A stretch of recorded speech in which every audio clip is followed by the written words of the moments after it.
السلام عليكم ورحمة الله وبركاته. أهلا وسهلا بكم كل متابعين القناة. ازيكم؟ يا رب تكونوا بخير. النهاردة هنعمل البسطرمة اللي وصل سعرها حوالي 400 جنيه. تعالوا مع بعض بربع التمن وبربع كيلو لحمة بس. هنعملها بطريقة اقتصادية وسهلة. زي ما انتم شايفين كده طالعة بنفس السمك ونفس القوام، نفس الريحة، نفس اللون، نفس الشكل. بصراحة كانت بسطرمة بمعنى الكلمة. مش هنعملها بصراحة بطريقة المصانع اللي بيملحوها فيها وبتطلع يعني في الهوا كده، تفضل أسبوعين في الهوا عشان تتنشف وتطلع بالنتيجة اللي هم عارفينها. لا، هنعملها بطريقة سهلة وفي نفس الوقت هتطلع بنفس الطعم وبنفس الشكل. وكمان الأهم من ده إنها تطلع أنضف وأضمن. زي ما قلتلكوا المصانع بتخللها وعندها الامكانيات لكده، لكن انتي لو خفتي انها تفسد منك او تبوظ وخساره اللحمه عدد غاليه، لا تعالي هنعملها بطريقه مبسطه جدا. وبرده بقولك زي ما بقولك هتطلع نفس الطعم ونفس الشكل وهتبقي راضيه عنها ان شاء الله. مش هتفرقيها على الجاهزه، وخصوصا لما نضيف لها المكون اللي هيخليها نفس الطعم. المكون الوحيد اللي هيخليها بسطرمه، يعني بسطرمه. سمي الله وحط لايك، ولو مش مشتركه في القناه اشتركي، وتعالي يلا معايا نشوف هنعملها ازاي. معايا معلقة كبيرة من التوم، حوالي 6 فصوص من التوم مفروم. ومعايا ربع كيلو لحمة مفرومة، ومعلقة صغيرة ملح، ونص معلقة فلفل، ومعلقة صغيرة بابريكا. زي ما انت شايفة كده المقادير بسيطة وسهلة، بس مش المقادير دي اللي هتطلع لي البسطرمة. هي لحد دلوقتي كده مش بسطرمة. لازم المكون اللي انا قلتلك عليه هو مكون اساسي في عمل البسطرمة. هقولك عليه دلوقتي وهو اللي هيفرق معاكي في الطعم 100%. بس تعالي الاول نشوف هنعمل ايه في اللحمة.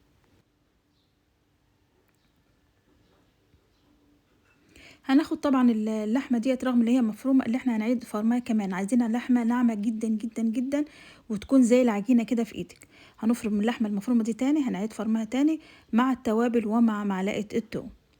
زي ما انت شايفه اتفرمت جامد اهيت. افرمها جامد في الكبه او في كبه الخلاط، وتبقى ناعمه خالص زي العجينه في ايدك. اللون كده ماشي شغال يعني، لكن انت لو عايزاها زي لون البسطرمه بتاعه المصانع، ممكن تضيفي سنه لون من الوان الطعام اللي هو اللون الاحمر على سنه المعلقه كده بالظبط. حاجه بسيطه خالص هتديكي اللون المطلوب. دايما اللحوم المصنعه بيضيفوا لها الالوان اللي هي اللي بتدي لها اللون، لون الطعام ديت. يا ترى بقى ايه المكون اللي هيدينا طعم البسطرمه؟ المكون اللي هيدينا طعم البسطرمه هي الحلبه الحصى. ايوه، الحلبه الحصى هتفرق جامد معاكي في البسطرمه. ما تستغربيش وما تخافيش، وضيفيها وانت قلبك جامد كده، هتطلع لك نفس الطعم بالظبط وتحدي، وهتحكمي لما تعمليها ان شاء الله. هتجيبي الحلبه الحصى اللي احنا كلنا عارفينها ديت، وهنبتدي اللي احنا نطحنها عندنا في الايه، في الكبه، تبقى ناعمه جدا عشان ما تبقاش باينه في اللحمه. وهنضيف منها حوالي معلقه بس بعد ما تطحنيها كويس كده. انا بوريكي بعد ما حطينا اللون الاحمر بقت لونها زي، حتى اللون باين في صبعي بقت نفس اللون البسطرمه بتاعت المصانع اهيت. نفس اللون الاحمر الزهري كده اللي باين كده. وتعالي بقى اضيف المكون اللي انا قلتلك عليه، اللي هي معلقه الحلبه المطحونه. طحناها كويس جدا، لا اما تبقى ناعمه جدا، او لو حاسه ليها مش ناعمه انخليها قبل ما تحطيها. دي بوريك الحلبة الحصى، اللي مش عارف يعني ايه الحلبة الحصى، في بعض البلاد مش عندها نفس الاسم كده، فبوريها لك. هي دي الحلبة الحصى. هاخد منها حوالي معلقة كبيرة كده، معلقة اكل، وهطحنها كويس في الكبة بتاعة الخلاط، وهبتدي اضيفها للحمة بتاعتي المفرومة. شايفة اللحمة قد كده عاملة زي العجينة متماسكة خالص، لان هي لحمة مفرومة، وفرمتها كمان مرتين بحيث تبقى معايا عجينة ناعمة خالص. العجينه ديت بقى احنا بتبقى اللحمه البسطرمه بتبقى عباره عن قطعه لحمه بنقطعها شرايح رفيعه، لكن دي احنا جبنا من الاخر عملناها شرايح من الاول.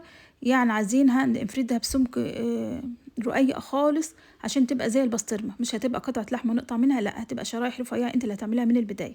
فانا خدتها عملتها زي صوابع كده. الربع كيلو معايا عامل الاربع صوابع اللي انت شفتها ديت. وهجيب اكياس التلاجة وابتدي افرد فيها بالنشابه، او اللي احنا بنقول عليه الشوبك. او لو مش عندك نشابه او شوبك، ممكن حتى ازازه ميه عاديه من ازاز التلاجة، وهتبتدي تحطها في الكيس وتفرديها فيها على قد ما تقدري، تبقى رقيقه خالص. تعالي نشوف مع بعض بقى نفردها ازاي كده.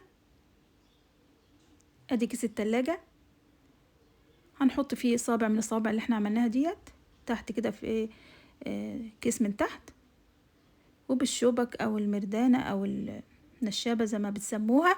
وهنبتدي اللي احنا نحاول اول نبططها بايدنا كده وبالمردانة دي، ونبتدي اللي احنا نفردها بسمك رقيق خالص خالص. ايوه افردي بقى على قد ما تقدري، افردي افردي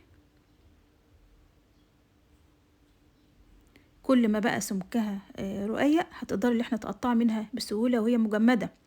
احنا هنحطها يا جماعة نحفظها في الفريزر، انتوا عارفين ان هي الوقت كده ما فيهاش اي مواد حافظة، ما ينفعش ان احطها في التلاجة من تحت. انا هعملها كده وهجمدها في الفريزر بحيث ان انا اقدر اطلع منها قطع كده اقطعها بسهولة، قطع بسهولة، واخدها واستخدمها على طول. احنا عارفين البسطرمة بتبقى شرايح رقيقة جدا كده، فاعملي كده زي ما انت شايفة كده بقدر الامكان رقيقة خالص على قد ما تقدري، وافرديها في الكيس. الكمية اللي احنا عملناها ديت اللي هي ربع كيلو اللحمة، عملت منها 3 اكياس من اللي انت شايفاهم دول. الكيس زي ما انت شايف شو السمك قد ايه، رقيقة قد ايه، مفيش خالص يعني. كل ما تبقى رقيقة اكيد تبقى احلى يعني. افردي كده وسوي بقى في الكيس واعملي. طلع معايا اللي زي ما قلت لك اللي قد 3 همت، والكيس دوت يعني حوالي 3 اكياس. والصابع الرابع انا ما عملتوش بقى، ما فردتوش، لا هاخد الصابع دوت وانا هحتفظ بيه كده، هعمله زي رول كده، وعينه برضو في الفريزر يبقى عامل، هيبقى زي السوسيس كده رول، وبحطه برضو في الفريزر واقطع منه شرايح على مثلا البيتزا، على مكرونه، بيبقى ظريف جدا. وطبعا احنا في شهر داخلين على شهر رمضان ان شاء الله، كل سنه وحضراتكم طيبين. وتقدري تستخدمي البسطرمه ديت في سحور رمضان، احنا مش حاطين عليها ملح كتير زي البسطرمه الجاهزه اللي بتبقى متخلله في الملح ومحفوظه بملح يعني مملحه زياده على اللزوم، دي مش هتبقى حادقه ولا حاجه. وبعدين كمان هتضيفيها الى للبيض بتاعك، لو انت بتعمليها بتحبي تعمليها بالبيض، البيض بالبسطرمه مشهور قوي البيض بالبسطرمه، او عايزه تحطها على مكرونات او على بيتزا زي ما انت عايزه. شايفه ان بوريكي حجم او طول الكيس قد ايه، حوالي يعني شبر من الايد كده وشويه، يعني خدت كميه وفيره ما شاء الله. ربع كيلو عمل لي 3 اكياس دولي، زائد الرول اللي انا قلت لك عليه اهوت، هلفه كده رول. ده اللي هستخدمه بقى، اقدمه كده واحطه في الفريزر، واقطع منه شرايح رفيعه كده واستخدمها على الايه، على البيتزات.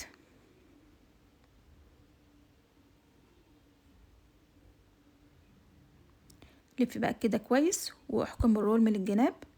عايزه تفرزيه زبادي الاكياس براحتك، لكن هنا قلت حاجه كده مختلفه ابقى اضيفها على البيتزا كده، وانا بعمل بيتزا احط منها شرايح رفيعه كده، هتديلي منظر حلو ان شاء الله. نبقى نعملها مع بعض في فيديو كده ان شاء الله. دي الكميه الوفيره اللي احنا عملناها، 3 اكياس، والرول ده كل ده من ربع كيلو بس لحم. قد كده هي اقتصاديه وسهله. شوفي بقى خد منك كامل يعني لا ما خدتش مجهود خالص زي ما انت شايفه، وما خدتش حتى مقادير، هي اللحمه ومعلقه الحلبه، مش عارفه على ايه تبقى ب 400 جنيه ويمكن اكتر كمان اليومين دول. بحاجه بسيطه عملنا 3 اكياس اهمت زي ما انت شايفه، والرول دوت ما يجيش ربع تمن البسطرمه الجاهزه. خدناها هنا بقى وقطعتها بعد ما حطيتها في الاكياس وجمدت في الفريزر. طلعت الاكياس كده وابتدي اقطعها بطريقه عشوائيه، بتبقى شبه البسطرمه كده بطريقه عشوائيه، ما بتبقاش لها شبه معين او شكل منتظم يعني. قطعتها كده وحطيتها في ورق الفويل يعني عشان تبقى كانها جايه بقى من عند جاهزه كده من عند من عند السوبر ماركت يعني. رقيقه اهيت زي ما بوريك اهيت، واحطها في ورق الفويل واغطيها كمان باسترتش، واحطها بقى احفظها في الفريزر. اما تحب تطلعي هتقدري تطلعي بسهوله، او ممكن تحتفظي بيها زي ما عملتها في الاول في الاكياس وتطلعي كيس منهم وتقطعي وتحطيه، ممكن ده ممكن ده. بس انا حبيت يعني اعمل شغل مصانع كده، وكانها جايه جاهزه بقى من السوبر ماركت، وغلفتها بالاسترتش راب وحطيتها في الفريزر، محدش عارف ابدا اللي هي انا اللي عاملاها. ودقوها وما عرفوش برضو اللي هي معموله في البيت. بصراحه النتيجه كانت روعه في الطعم وفي الشكل والريحه واللون وكل حاجه، ما فرقوهاش خالص عن الجاهزه. زي ما انت شايفه اهيت بالظبط هي بسطرمه. حطها بقى في الفريزر زي ما قلت لك في ورق الفويل او في الاكياس زي ما انت عايزه كده. هنا حاولت اوريكم يعني ازاي هنعملها بقى بالبيض كده، مشهورين كده مصر كده بتحب تعمل البيض بالبسطرمه. فجبت معلقه سمنه وقطعت فيها البسطرمه حتت صغيره اهيت، ولازم تشوحيها كويس عشان البسطرمه بتاعتي نيه مش مملحه يا جماعه. فحطيها كده في السمنه وابتدي قلبي كده، وبعدين بعد ما تتحمر معاكي شوفي لسه محتفظه بقوامها اهيت، ولا اتهرت ولا اي حاجه، القطعه اهيت زي البسطرمه بالظبط.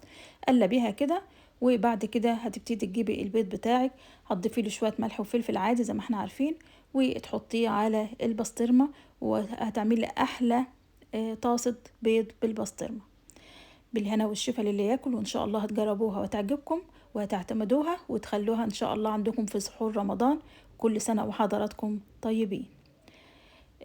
أدمتم في رعاية الله، واشوفكم على خير في فيديو جديد، والسلام عليكم ورحمة الله وبركاته.